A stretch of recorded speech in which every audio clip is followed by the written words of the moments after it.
Diduga tilep uang komite ratusan juta rupiah, seorang mantan kepala sekolah dan mantan ketua komite SMA Negeri 19 Palembang ditangkap dan ditetapkan tersangka oleh Kejari Palembang. Kedua tersangka pun langsung ditahan di Rutan Pak Jo, Palembang.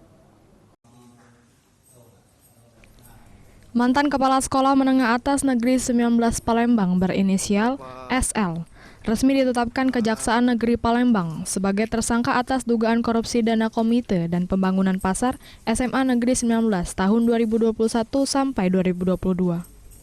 Selain kepala sekolah, mantan ketua komite sekolah berinisial AR juga sebagai tersangka. Modus perkara yang dilakukan kedua tersangka yakni menggunakan uang komite dan pembangunan sekolah tidak sesuai prosedur hingga mengakibatkan kerugian negara mencapai 358 juta rupiah.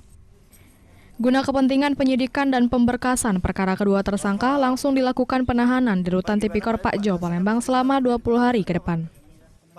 Dua alat bukti yang telah dimiliki oleh penyidik, antara lain saksi dan keterangan ahli. Sementara kerugian yang ditimbulkan atas perbuatan para tersangka tersebut ada sebesar 358.775.250 rupiah. Dari Palembang, Guntur Yansyah, iNews melaporkan.